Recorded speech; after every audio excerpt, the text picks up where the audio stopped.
Hello दोस्तों, मैं आप सभी का अपने YouTube channel low with twins में एक बार फिर से स्वागत करता हूं।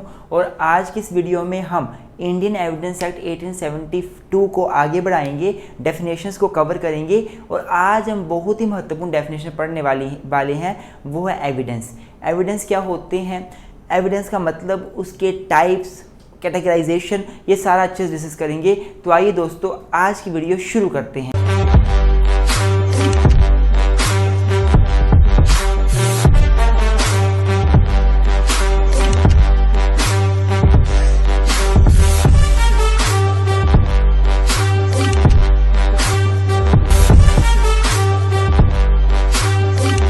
तो स्टूडेंट्स, अब अगर मैं एविडेंस की बात करूं, एविडेंस क्या होता है, तो सेक्शन 3 में इसको डिफाइन किया गया है। सेक्शन 3 क्या बोलता है, एविडेंस मीन्स एंड इंक्लूड्स। मतलब ये जो डेफिनेशन है, ये डेफिनेशन एग्जॉस्टिव नहीं है, ये इंक्लूसिव डेफिनेशन है। इसमें और भी चीज़ें इंक्लूड हो सकती हैं। Evidence means and includes all statement by witnesses in relation to matter of fact under inquiry. जो भी स्टेटमेंट्स विटनेसेस देते हैं उस मैटर को लेके जो इंक्वायरी में है, अभी जो चला हुआ मैटर है, कोर्ट में चला हुआ है, तो मतलब वो स्टेटमेंट क्या बन जाएंगी, एविडेंस बन जाएंगी। और कैसी एविडेंस बन जाएंगी, बेसिकली ओरल एविडेंस बन जाएंगी, क्योंकि स्टेटमेंट है ना। तो पहला पॉइंट बोलता है जितनी भी स्टेटमेंट्स विटनेसेस देते हैं कोर्ट में उस मैटर के रिगार्डिंग जिसकी इंक्वायरी चली हुई है, तो उसको हम क्या बोल देते हैं, एविडेंस बोल देते हैं। दूसरा, ऑल डॉक्यूमेंट्स, सारे के सारे डॉक्यूमेंट्स। अब डॉक्यूमेंट क्या होता है, हमने डेफिनेशन पहले पढ़ रखी है सेक्शन 3 में, पिछली वीडियो में मैंने आपको बताई थी। All document including electronic record, जिसमें इलेक्ट्रॉनिक रिकॉर्ड भी आ जाता है, produce for the inspection of court. तो ये बन जाता है हमारा डॉक्यूमेंट्री एविडेंस। तो सेक्शन 3 को देखिए अगर ध्यान से हम, तो सेक्शन 3 में दो प्रकार की एविडेंस की बात करी गई है, एक तो डॉक्यूमेंट्री एविडेंस, एक तो ओरल एविडेंस। यही बात करता है सेक्शन 3 बेसिकली, डेफिनेशन एविडेंस की जो वो ऐसे ही दी गई है। पर ये डेफिनेशन कंप्लीट नहीं है अपने आप में। अब ध्यान से मेरी बात सुनना, जब कोर्ट में केस चलता है तो विटनेसेस गवाही देते हैं, कुछ लोग डॉक्यूमेंट्स प्रोड्यूस करते हैं, लेकिन बहुत सारी चीज़ें ऐसी होती हैं वो ना तो ओरल एविडेंस में आती है ना डॉक्यूमेंट्री, पर कोर्ट में उनकी वैल्यू है। उनको बोला जाता है मटीरियल एविडेंसेस। मटीरियल एविडेंसेस इस डेफिनेशन में इंक्लूड नहीं किए हुए हैं। फॉर एग्जाम्पल, अगर किसी जगह पे चोरी होती है और चोरी की संपत्ति रिकवर करी जाती है, तो जो चोरी की संपत्ति है वो ना तो ऑल स्टेटमेंट्स में आएगा, ना वो कोई डॉक्यूमेंट है, वो क्या है, वो एक मटीरियल एविडेंस है। या किसी ने किसी को चाकू मार के उसका मर्डर कर दिया, चाकू पानी में गिरा दिया, तो चाकू जो रिकवर हुआ, नाइफ जो रिकवर हुआ, उसके ऊपर जो फोरेंसिक उसकी जांच होगी, तो ये एविडेंस क्या बन जाएगा, मटीरियल एविडेंस। तो मटीरियल एविडेंस भी एक पार्ट है एविडेंस का जो बहुत ही महत्वपूर्ण है, जो एविडेंस एक्ट ने अपने डेफिनेशन में इंक्लूड नहीं किया हुआ है। उसके बाद एक केस हुआ था state of Maharashtra versus doctor Prafulla Bedesai in 2003। इस केस में ऑनरेबल सुप्रीम कोर्ट ने क्या कहा था कि एविडेंस की डेफिनेशन में इलेक्ट्रॉनिक एविडेंस भी आएगा, इलेक्ट्रॉनिक एविडेंस भी आएगा।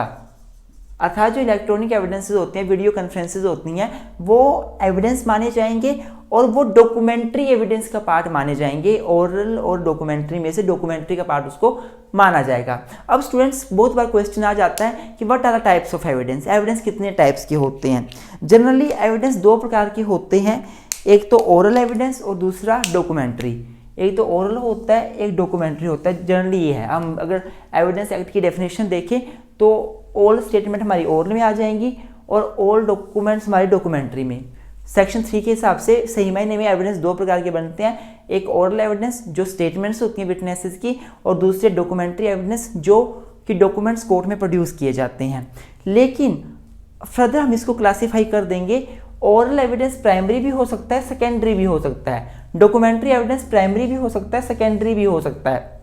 मतलब क्या टाइप बन गया, पहला टाइप बन गया ओरल प्राइमरी एविडेंस, दूसरा ओरल सेकेंडरी एविडेंस, तीसरा डॉक्यूमेंट्री प्राइमरी एविडेंस, चौथा documentary secondary evidence.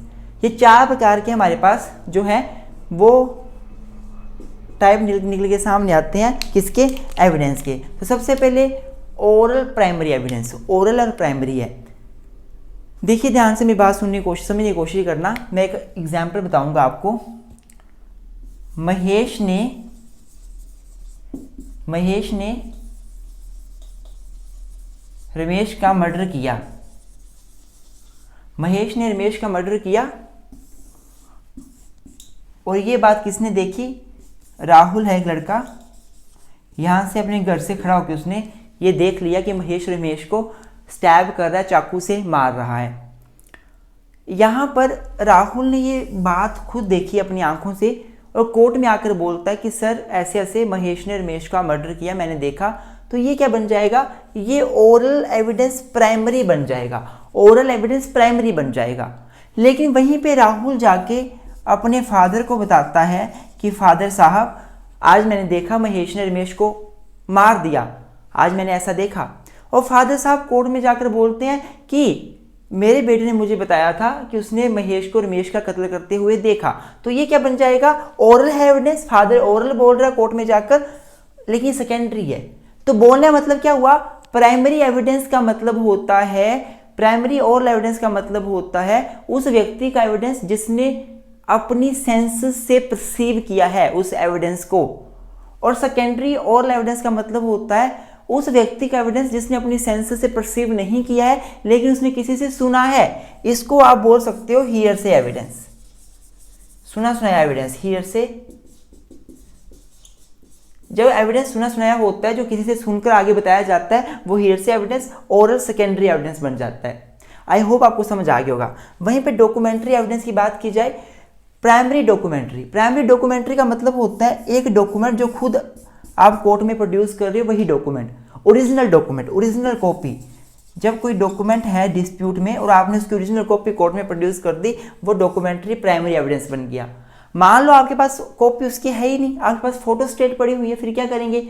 Photocopy submit करेंगे, तो वो क्या बन जाएगा? Secondary documentary evidence. अर्थात primary documentary evidence is original evidence, original document itself, and secondary documentary evidence is a copy of that particular evidence. Original is not there and secondary copy is copy of that particular secondary documentary evidence. I hope आपको evidence की definition समझ आ गई होगी। अब हम अगली definition देख लेते हैं proved, disproved और not proved की। इससे पहले मैं आपको बता दूं स्टूडेंट्स, अगर आप हमारे से कोई भी किसी भी सब्जेक्ट के नोट्स लेना चाहते हैं, आप हमारे से किसी भी सब्जेक्ट के लेक्चर्स लेना चाहते हैं, तो आप हमें कांटेक्ट कर सकते हैं। हम लोग लॉ के हर सब्जेक्ट के नोट्स देते हैं, लेक्चर्स देते हैं। लेक्चर्स भी लार्ज रेगुलर सेशंस जो डिटेल्ड एक्सप्लेनेशन के साथ होते हैं वो भी देते हैं, और स्मॉल रिविजनरी सेशंस वो भी देते हैं। आप हमें हमारे व्हाट्सएप नंबर 9816492276 एंड 981663 इन पे व्हाट्सएप पे मैसेज करके आप हमें बोल सकते हैं जो आपको चाहिए। हम आपको लेक्चर्स दे सकते हैं, किसी भी सब्जेक्ट के नोट्स दे सकते हैं, किसी सब्जेक्ट के लेक्चर में हम आपको रेगुलर लेक्चर भी दे सकते हैं, हम आपको रिविजनरी लेक्चर भी देते हैं। ये सारे पेड सर्विसेज हैं, लेकिन जेन्युइन कॉस्ट रहेगी, आपको पैसे खर्च कर किसी प्रकार का पछतावा नहीं होगा। मैं आपको बताना चाहूँगा कि ये जो आप इंडियन एविडेंस एक्ट देख रहे हैं, इसका भी अगर आपने 22 घंटे का अच्छा बढ़िया डिटेल्ड में लेक्चर लेना है तो आप हमें कॉन्टैक्ट कर सकते हैं। इसका हम रिवीजन सेशन भी बना रहे हैं 5-6 घंटे वाला, वो लेना है तो भी आप हमें कॉन्टैक्ट कर सकते हैं। Thank you so much. अब हम आगे देख लेते हैं, अभी थैंक यू नहीं, अभी हम आगे देख लेते हैं कि बाकी जो डेफिनेशन है proved, disproved and not proved की। तो स्टूडेंट्स, अब अगर मैं डेफिनेशन की बात करूँ, प्रूव्ड क्या है, डिस्प्रूव्ड क्या है, नॉट प्रूव्ड क्या है, तो मैं आपको बता दूं जो हमने एविडेंस की डेफिनेशन पढ़ी वो अपने आप में कंप्लीट नहीं है। जैसे कि मैंने आपको बताया उसमें मटेरियल एविडेंसेस को इंक्लूड नहीं किया गया। तो अगर हम प्रूव्ड की डेफिनेशन उसके साथ पढ़ेंगे तो वो कंप्लीट हो जाएगी। कैसे? देखो, प्रूव्ड का मतलब क्या होता है? A fact is said to be proved. देखो ऑब्वियस सी बात है, जब हम फैक्ट्स बता रहे हैं कोर्ट में तो हमें वो प्रूव ही करने पड़ेंगे ना। अगर मैंने बोला कि ए ने बी को सी का मर्डर करते हुए देखा, तो वो प्रूव तो करना ही पड़ेगा कि सच में देखा भी है कि नहीं देखा है, या उसने उसका मर्डर किया है नहीं किया है, ये फैक्ट तो प्रूव करने पड़ेंगे। अब कोर्ट कब मानेगा वो फैक्ट प्रूव हो गया? तो एक फैक्ट को तभी कहा जाएगा वो प्रूव हो गया जब when after considering matter before it, जब कोर्ट अपने सामने मैटर भी देखेगा, the court either believes, court ये विश्वास करेगा इट डज एग्जिस्ट, कि वो फैक्ट एग्जिस्ट करता है, कोर्ट मान लेगा वो फैक्ट एग्जिस्ट करता है, या इसकी एग्जिस्टेंस इतनी प्रोबेबल है, इतनी पॉसिबिलिटी इसकी फैक्ट की एग्जिस्टेंस होने की कि एक प्रूडेंट मैन इन सर्कमस्टांसेस में उसी प्रकार से एक्ट करता जैसे वो फैक्ट एग्जिस्ट करता होता।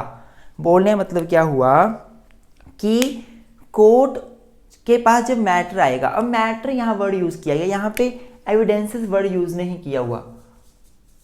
क्यों? क्योंकि एविडेंसेस वर्ड स्मॉल वर्ड है, उसमें ओरल और डॉक्यूमेंट्री आता है, पर मैटर में आपका मटेरियल भी आ जाएगा साथ में। अर्थात जब कोर्ट में केस चला हुआ है और कोर्ट के सामने जितना भी मैटर आता है, मैटर का मतलब ओरल एविडेंस आए, डॉक्यूमेंट्री एविडेंस आए, मटेरियल एविडेंस आए, और भी कुछ कन्फेशन आई, एडमिशन आई, कुछ भी कोर्ट के सामने आया, उन सभी को कंसीडर करने के बाद जब कोर्ट ये मान जाता है कि वो फैक्ट एग्जिस्ट करता है, तो मतलब फैक्ट प्रूव हो गया। या कोर्ट मानता है कि इस फैक्ट की एग्जिस्टेंस इतनी पॉसिबल है, ये फैक्ट एग्जिस्ट करता होगा, इतनी प्रोबेबिलिटी है कि एक समझदार बंदा मानेगा कि ये एग्जिस्ट करता है। जब ये चीज़ें पूरी हो जाएंगी तो मतलब वो फैक्ट प्रूव हो गया। आई होप आपको समझ आ रहा होगा। वहीं पर अगर मैं डिसप्रूव की बात करूं, वहीं पे अगर मैं डिसप्रूव की बात करूं तो डिसप्रूव क्या बोलता है, सेम यही बात लिखी हुई है। A fact is said to be disproved when after considering the matter before it the court either believe that it does not exist or consider its non-existence so probable that a prudent man out under circumstances of particular case act upon its supposition that it does not exist। मतलब बिल्कुल same यही definition है, बस बीच में does not word use किया हुआ है। तो डिसप्रूव का मतलब क्या है कि कोर्ट मानेगा फैक्ट एग्जिस्ट नहीं करता। प्रूव में कोर्ट ने मान लिया फैक्ट एग्जिस्ट करता है, डिसप्रूव में कोर्ट मानेगा फैक्ट एग्जिस्ट नहीं करता। तो एक फैक्ट को तब कहा जाएगा कि वो डिसप्रूव हो गया है जब कोर्ट अपने सामने मैटर आने के बाद, उसकी इंस्पेक्शन करने के बाद ये डिसाइड करेगा कि या तो ये फैक्ट एग्जिस्ट करता नहीं, या इसका एग्जिस्ट करने की कोई पॉसिबिलिटी नहीं है। आई होप आपको समझ आ रहा होगा। और मैटर बिफोर इट बहुत महत्वपूर्ण टर्म है, क्योंकि यहाँ पे अगर एविडेंस वर्ड यूज कर देते तो केवल ओरल स्टेटमेंट और डॉक्यूमेंट्री एविडेंस कोर्ट के सामने आने पर कोर्ट केवल कोर्ट उन्हीं को मानता ये होता। पर मैटर बिफोर इट का मतलब है कि ओरल एविडेंस, डॉक्यूमेंट्री एविडेंस, बाकी कोई और भी मैटर है वो भी इसमें आ जाएगा, है ना, कोई भी मटेरियल एविडेंस हुआ वो भी आ जाएगा। अब तीसरा है नॉट प्रूव्ड। नॉट प्रूव्ड का मतलब होता है जब कोई एक फैक्ट ना तो प्रूव हुआ ना डिसप्रूव हुआ। When a fact is nether proved not disproved, मतलब कोई फैक्ट था, एक पार्टी बोलती थी कि वो फैक्ट एग्जिस्ट करता है, दूसरी पार्टी बोलती थी वो फैक्ट एग्जिस्ट नहीं करता।